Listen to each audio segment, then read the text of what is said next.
Huwag kayong matatakot. Andito kami. Kami ang Men in Black and Gray.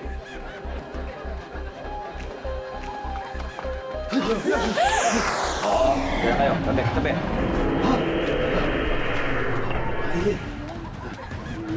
Anong gusto niyo sa mundo namin?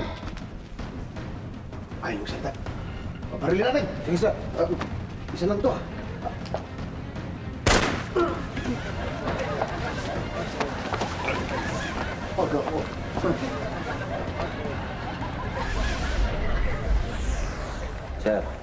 Sir, paano natin kakausapin itong mga to? Hindi ko nga alam eh. Siguro itry natin yung English. Baka mas nakakaintindi sila ng English eh. Sige, sir.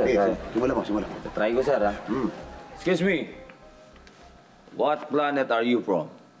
Pwede bang Tagalog na lang?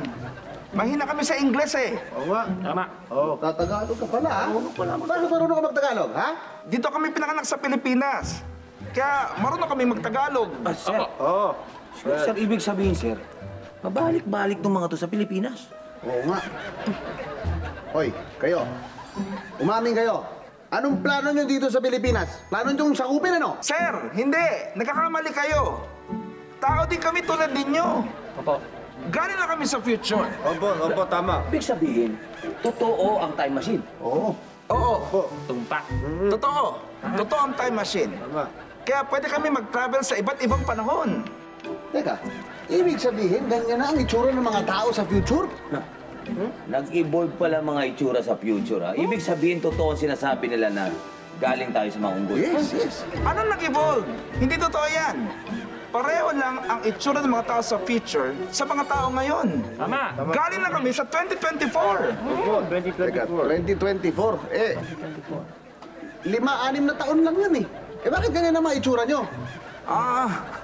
Nagparetoke kasi kami. Ito kasi ang uso sa future. Kung ngayon, K-pop. Sa future, alien pop.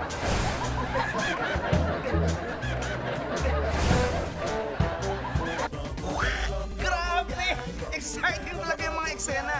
At dahil hindi kayo bumibitiw, may sorpresa kami sa inyo. Punta lang kayo sa aming website